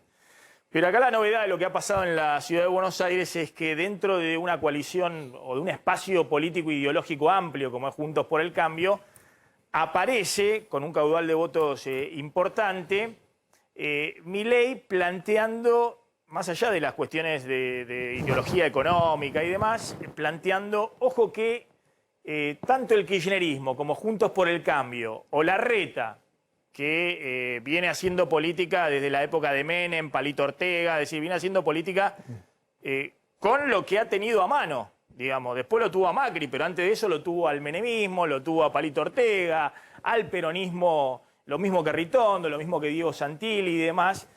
Ahí Milei está diciendo, ojo, que eso es parte de la casta política. Usted del otro lado puede decir, no, miren, es así la política es parte de una construcción colectiva, partidos y demás. Pero claramente hay una diferencia grande. Digamos, Milei está diciendo, yo estoy afuera y quiero representar no solamente ideológicamente, sino también quiero representar a los que están enojados, embroncados con la política, no solamente con el kirchnerismo, sino también con Juntos por el Cambio, el fracaso del gobierno anterior de Macri y demás. No sé si usted coincide con esa apreciación. No, es natural que él haga ese planteo. O sea, ¿cuál es el espacio que él tiene? Tratar de obtener votos en la zona que limita más con él. ¿Usted qué haría? Yo, digamos, es de manual lo que está haciendo. Es de manual la contestación. Con un partido, con una figura de distrito, que es el 10% del país, vamos a enfrentar a esta coalición gigantesca. ¿O no la vamos a enfrentar? ¿O cuál es el planteo estratégico? ¿Es verdad que el kirchnerismo tiene una deriva autoritaria y es un miembro de formaciones políticas latinoamericanas que nos han llevado a la miseria, a la pobreza, a la decadencia? ¿O en realidad es un fenómeno idiosincrático que no tiene ninguna importancia? Yo creo que no, yo creo que es una fuerza aliada a Nicaragua, Venezuela, Cuba, ha integrado sus cuadros y su política ahí con un fracaso ostensible y abierto. Y frente a eso se necesitaba una gran coalición. Ahora, que la dirigencia política en Argentina ha dejado mucho que desear y que hay que cambiar los métodos y darle transparencia también es cierto. Eso lo arguí yo durante toda la primaria, no me voy a cambiar de lo que arguí. Claro, esa es la otra pregunta que le iba a hacer. ¿Por qué alguien que lo votó a usted y lo votó mucha gente, más del 12% del electorado, pero no me la votó, votaría pero fíjese una cosa, a Vidal? No me han votado en el aire, no me han votado en el aire. Me han votado sabiendo que tenía un plan estratégico que era integrar una gran coalición, ir a disputar el poder en esa coalición. Ojalá me hubiera ido mejor, eso le hubiéramos dado un sesgo mucho más fuerte. El sesgo que le damos es los votos que tuvimos. Ahora, el diagnóstico nuestro es que el diagnóstico de Republicano Unido dentro de Juntos por el Cambio es que hay que ir fuerte contra el kirchnerismo, que hay que reemplazar este gobierno y esta cultura, y que esa es la tarea principal de la hora. No formar un partido ideológico de distrito. Ese es el argumento básico de por qué le está diciendo a sus votantes, además, a los que lo votaron a usted, que los voten a Milei, que la voten a Vidal el 14 de noviembre. Yo no voy a llamar a votar contra mí, se puede imaginar. Pero hay otro argumento que es más potente, que es mucho más potente. Este es el argumento tradicional, lógico, como Milei hace el otro, ¿no? Hasta acá estamos en lo que ya uno sabe. Vamos a un paso más. ¿Qué se hace en el 23? Entonces para resolver ese problema, Javier dice, bueno, yo quiero aliarme con Patricia Bullrich. ¿Pero cómo? ¿Dónde? ¿En qué marco político? ¿Patricia está pensando dejar la coalición? No. ¿Está pensando venir? Tampoco, no tiene respuesta a eso. Usted dice, ojo, porque si está planteando fracturar la coalición con Bullrich saliendo de eso... tampoco está planteando eso, porque eso supondría que la victoria de Juntos por el Cambio es tan arrasadora que termina con el kirchnerismo en esta elección. Yo soy ambicioso, pero no para tanto. Ahora, ¿se puede construir, aunque sea dentro de otro espacio, como es el de Javier Milei, que es otro espacio, aunque en algún momento han caminado juntos y se han tirado flores, se puede construir con un espacio que hace de su principal bandera la antipolítica como sistema, el me voy a meter adentro porque soy un caballo de Troya para destruir todo? ¿Es posible construir con un discurso tan radicalizado como el que tiene Milei, que le funciona en términos electorales? A ver, vamos despacio. Nosotros no hemos trabajado juntos en política con Javier, nosotros trabajamos y hemos tenido interacción académica, que es distinto. Bueno, pero se han mostrado sonrientes, Ricardo. pero es verdad, yo he prologado los libros, él ha incluido artículos en libros editados por mí, todo eso es cierto, y además no es nada que sea algo que yo tenga que arrepentirme, al contrario, estoy orgulloso de haber hecho eso. El punto que yo hago es que mi planteo es muy parecido al que hacen los partidos liberales europeos, por eso referí el caso del Partido Liberal Alemán. Lo que yo aspiro es a una sociedad más transparente, más abierta, más competitiva, con derechos civiles bien especificados y respetados, con autonomía local, donde el gobierno nacional no le roba el dinero a la ciudad de Buenos Aires. Es decir, yo no me aparto de una concepción que tiene dimensión universal, no es simplemente que integramos una gran coalición. Ahora, si usted me dice, el Partido Liberal Alemán no debería, por prejuicio, formar una coalición con el Partido Socialdemócrata. ¿Qué hacemos en Alemania? Tenemos el 11,5% de los votos, igual que López Murphy. Para ser parte del gobierno no tiene más remedio que integrar coaliciones como lo hizo desde la Segunda Guerra Mundial hasta ahora. Mire qué país construyeron.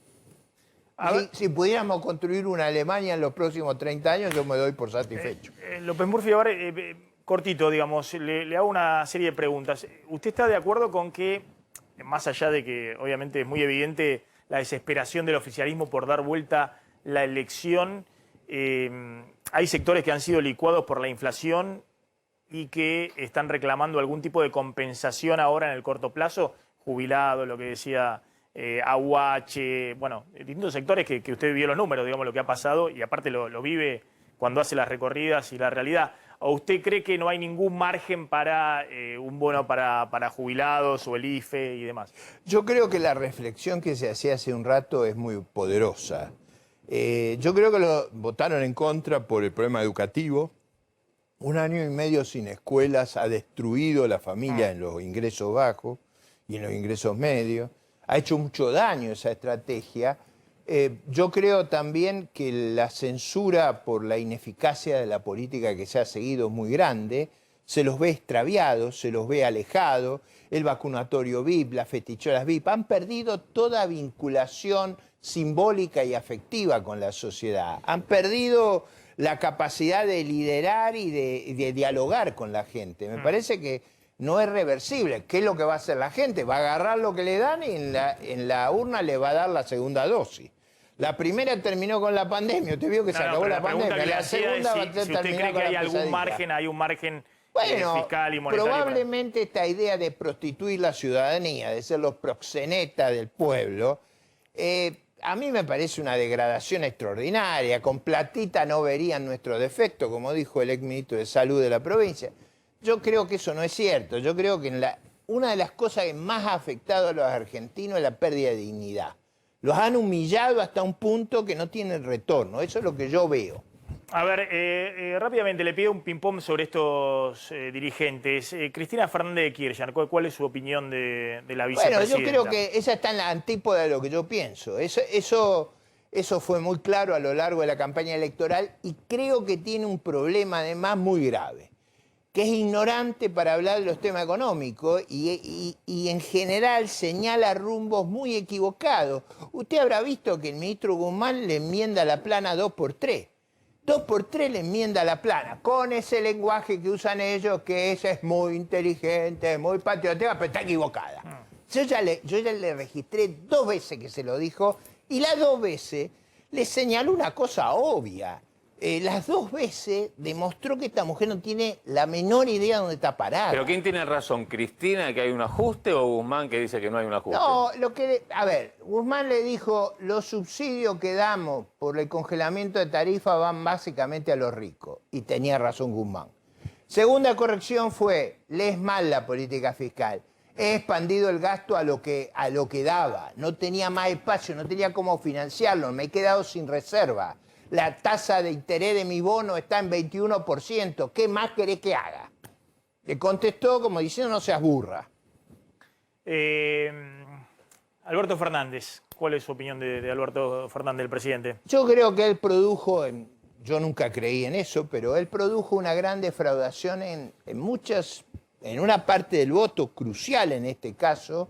Ese voto sí que es crucial, ahí sí que está la disputa, que creyó que él iba a moderar, que iba a ser un factor, digamos, como el Alberto Fernández del primer discurso, el día de Asunción, que usted se acuerda, el abrazo con el expresidente, que iba a ser una cosa diferente. Con el tiempo se fue degradando y el episodio de la última semana lo terminó de liquidar. Cuando Vallejo le dice mequetrefe, ocupa, fantasma, payaso, y no le pasa nada a Vallejo. No es que yo digo que la expulsen de la Cámara, pero la separen del bloque oficialista, haya algo ahí. No pasó nada, o sea, ella casi, yo le diría, anticipa la carta de Cristina con términos desdorosos. ¿Y Mauricio Macri?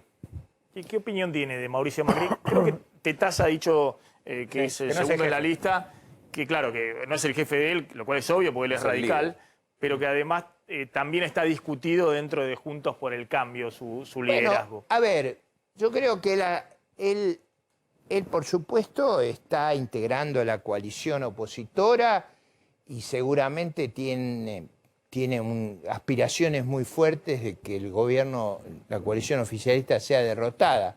Las perspectivas dentro de su fracción, bueno, ahí hay una gran disputa, porque ahí está Patricia Bullrich, ahí está Horacio Rodríguez Larreta, está él. Me parece que hay otros dirigentes en otros partidos que depende de cómo salga la elección, cómo sale Mendoza, va a ser muy importante para Cornejo. Bueno, y por supuesto que esa... ¿Usted cree que los radicales en el 2023 tienen que disputar el liderazgo de...? Depende de cómo les vayan las elecciones. Yo creo que si hay elecciones espectaculares de alguno de ellos, eso va a generar un clima. Me parece que Patricia ha sido muy explícita en sus ambiciones. Supongo que lo de Lustó es más complejo de saber, pero creo que una victoria arrolladora en la ciudad de Buenos Aires va a crear expectativa. Si no es tan arrolladora, no. Yo creo que va a ser arrolladora en la ciudad de Buenos Aires, en la provincia de Buenos Aires y en todo el país. Y lo creo porque la clave de la elección no es si usted saca 10.000 votos de un lado, 10.000 votos de otro. La clave es qué van a hacer los que no votaron. Y esa fracción que siempre sube significativamente de las PASO a la general, recuerde lo que pasó en 2019, ahí está la clave de un triunfo arrollador. En la ciudad de Buenos Aires no hay duda de que va a haber una elección obviamente muy fuerte de todo el espacio de Juntos por el Cambio, más Milei. Pero creo que hay un interrogante respecto a cuánto del voto que usted sacó retiene Vidal, en términos de si hay una parte de ese voto muy fuerte que está planteando un enojo con la política, ¿no? Es Por solamente, supuesto, es probable. Eso depende mucho de quién lidere la narrativa. Es decir, ahí, si la narrativa que presenta Juntos por el Cambio, como yo creo que ha ocurrido hasta ahora, se aproxima mucho a la narrativa que yo he usado a lo largo y a lo ancho del país y a lo largo de mi historia, el riesgo que pierdan votos es muy bajo. Pero claro. Sí, es una narrativa, de todas maneras, que yo, insisto, todos pueden hacer política usando narrativas y demás, y me parece fantástico, digamos, la usó el kirchnerismo cuando también, en general los gobiernos se radicalizan y también buscan polarizar cuando le va mal. Pasó en el segundo gobierno de Cristina cuando decía, todo el que critica o todo el que busca armar políticamente por izquierda de nosotros le hace el juego a la derecha. Yo no digo le hace eso. juego a la derecha. Lo dijo Macri también cuando le empezó a ir mal. Todo el que critica a Juntos por el Cambio le hace juego al kirchnerismo. No, yo no digo Entonces eso. no podés armar en política más que kirchnerismo y macrismo Juntos por el Cambio. Yo no dije eso. Yo jamás pensaría una cosa como esa. Ni siquiera lo pensaría. Yo digo narrativa como cosmovisión. A mí me parece que hoy hay una cosmovisión que tiene un principio de realismo, como el ministro de Hacienda peruano. ¿Usted se imagina lo que debe ser para Pedro Castillo aguantarse ese discurso?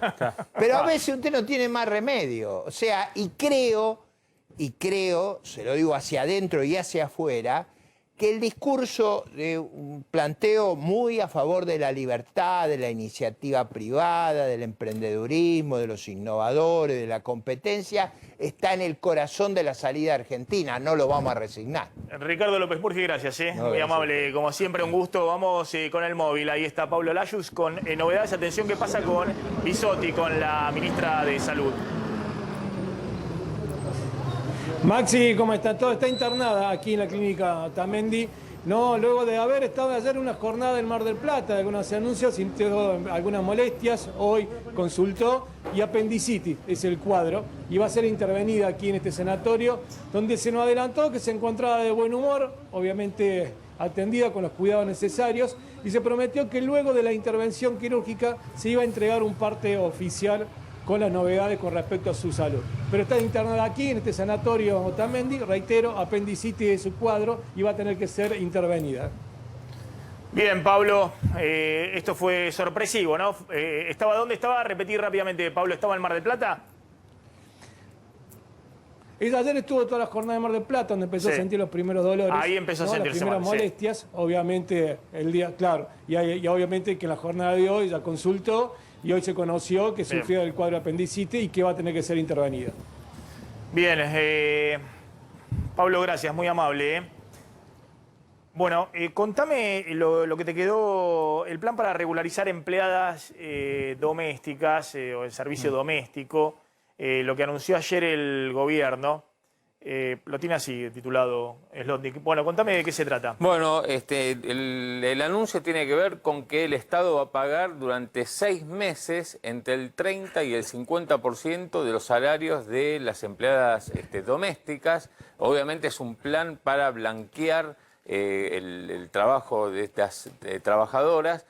Actualmente existe aproximadamente 1,5 millones, cree el gobierno, de las cuales 500.000 solamente están en blanco, 1 millón de trabajadoras están trabajando en la informalidad. Hacia allí apunta este plan y bueno, lo que se conocieron fueron algunos detalles. Por ejemplo, lo vemos en la placa siguiente, que el total del beneficio como máximo va a ser de 15.000 pesos mensuales, que va a incluir a aquellas trabajadoras que trabajen por lo menos 12 horas semanales en casa de familia. Y una de las preguntas que nos hacíamos ayer era, bueno, ¿cuáles van a ser los empleadores que reciban el 50% del subsidio y quiénes el 30%? Bueno, el 50% van a ser aquellos empleadores cuyo sueldo no sea en términos brutos superior a los 122.500 pesos. Esto es el 70% del mínimo no imponible del impuesto a las ganancias. Esos van a recibir el 50%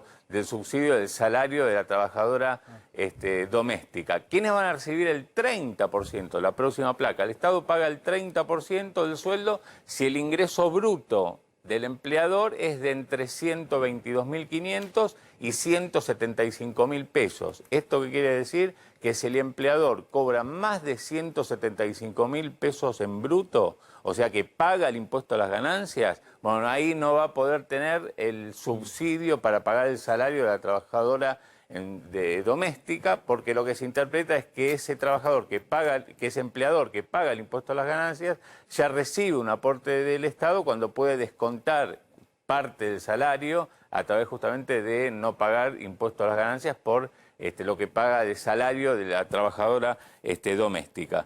Y lo último que hay que saber es que el pago del subsidio lo hace el Estado a través de una cuenta suelda que la trabajadora va a tener que abrir en el Banco Nación. Todo este trámite se hace a través de la AFIP, pero el subsidio que otorga el Estado se hace directamente hacia una cuenta del Banco Nación. Y lo que decíamos ayer es que las empleadas registradas no pierden la posibilidad de seguir cobrando los programas sociales si es que lo cobraran, digamos, en estos días, digamos, ¿no? Lo que se cobra ahora no se pierde por quedar blanqueada en el trabajo, en su trabajo.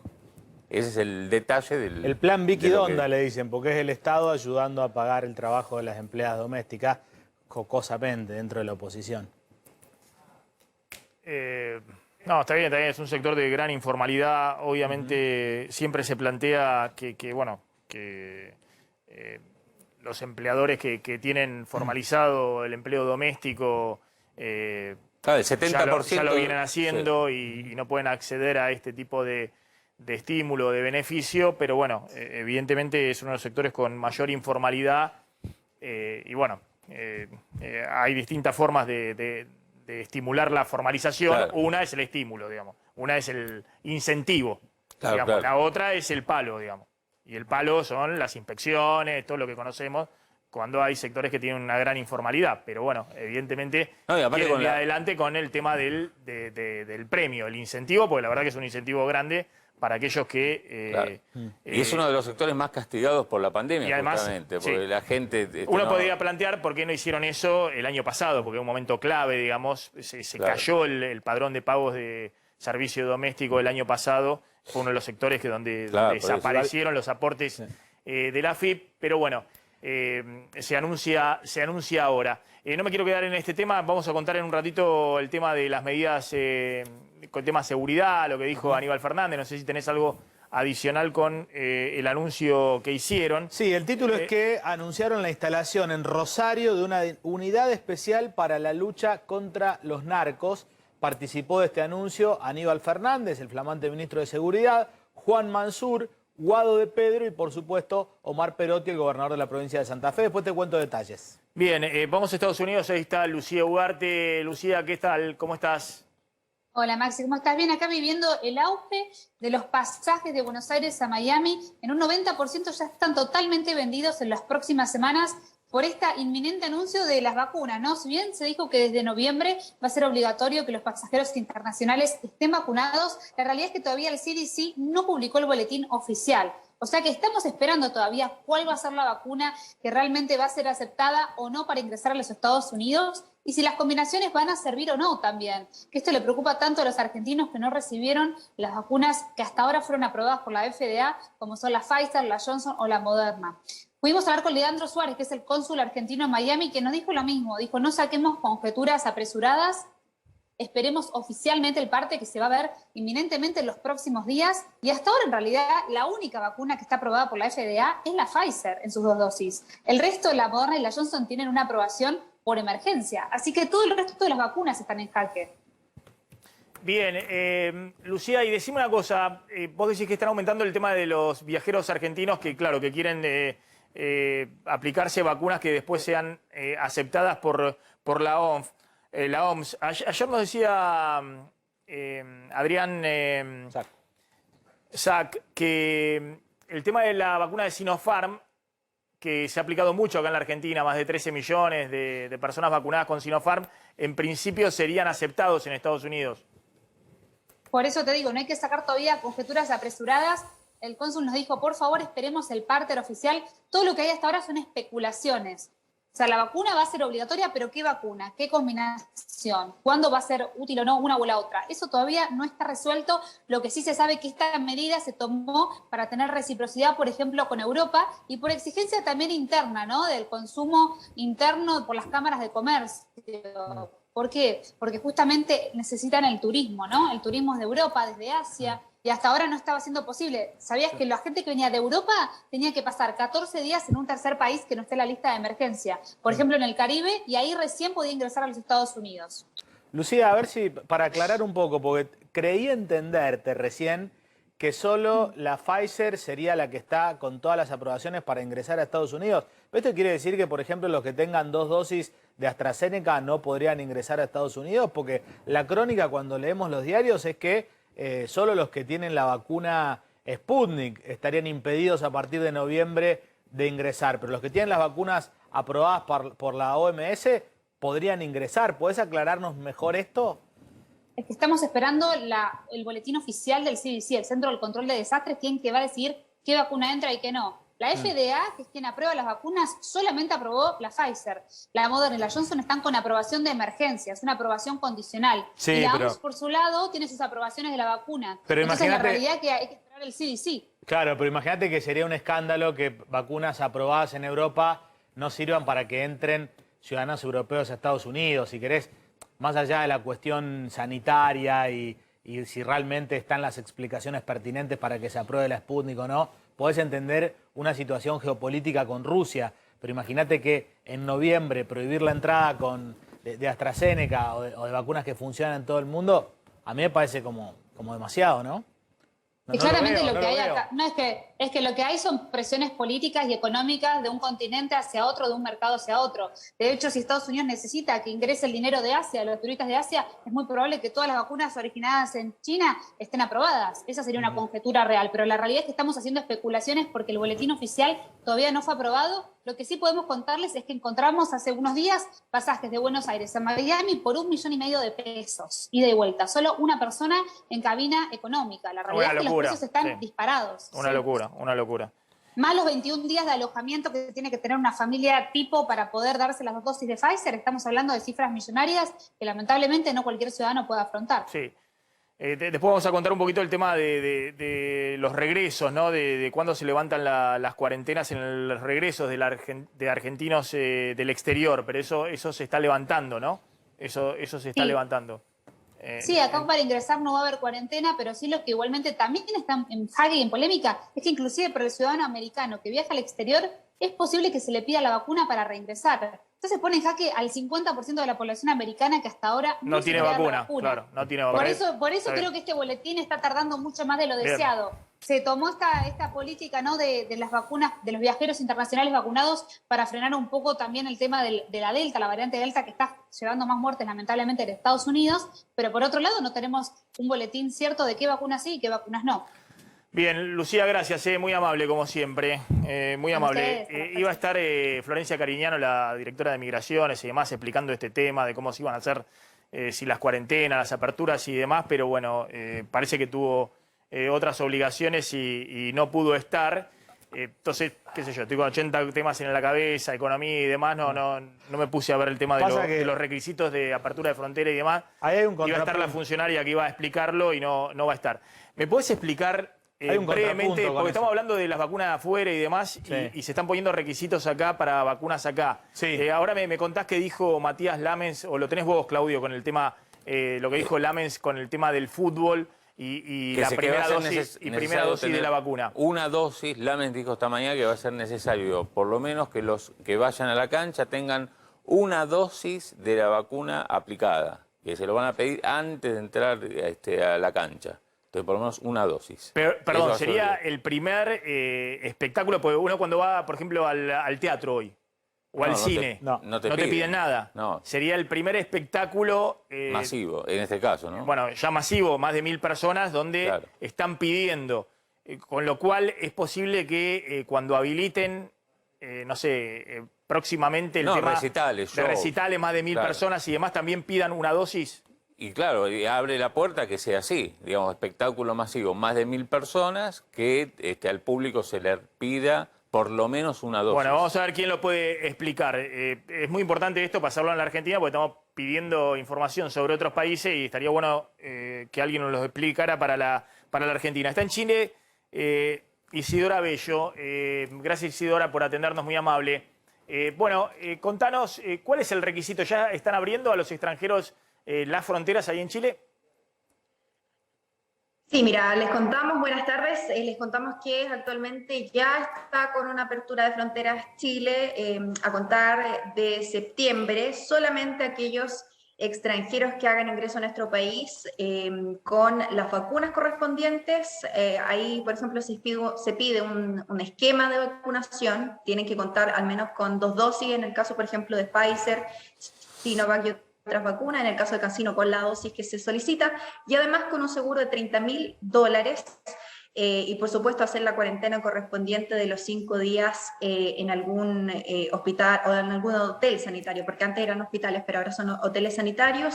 Esas son las restricciones, pero nosotros ya estamos con esta apertura para los extranjeros también, y ayer hubo buenas noticias porque finalmente se anunció una nueva fase de nuestro plan paso a paso conocido, donde se van a eliminar las cuarentenas. De ahora en adelante, en el caso que, por ejemplo, Chile retroceda y tengamos un explosivo aumento, por ejemplo, de la cepa Delta, no van a haber más cuarentenas, no vamos a estar más encerrados, entre comillas, lo que sí van a haber algunas restricciones y van a haber muchas más libertades para aquellas personas que hayan completado el esquema de vacunación, y hablamos de aquellas personas que ya tengan 2 dosis. Acá, después de las 2 dosis, pasa un periodo de 14 días donde nosotros sacamos un documento que se llama pase de movilidad. Ese pase de movilidad es realmente la carta para poder entrar a muchos lugares. Hablamos, por ejemplo, de restaurantes al interior. Solamente las personas que tengan este pase de movilidad pueden hacer uso de estos lugares, el cine, conciertos, etcétera. Ya se está dando, por supuesto, más libertades y se vio ayer con este anuncio del gobierno, y en paralelo a la tercera dosis que ya se está aplicando desde los primeros días de septiembre a la mayoría de la población. Para hacerles un resumen, nosotros ya tenemos un proceso bastante exitoso de vacuna. Llevamos más de 31 millones de dosis colocadas, 15 millones de personas ya han sido inoculadas con al menos 2 dosis y vamos por la tercera. Eso equivale casi a un 74% de la población total de nuestro país. Bien, Isidora, gracias, muy amable. Ahí estaba Isidora Bello desde Chile, bueno, contando cuál es el panorama ahí en Chile.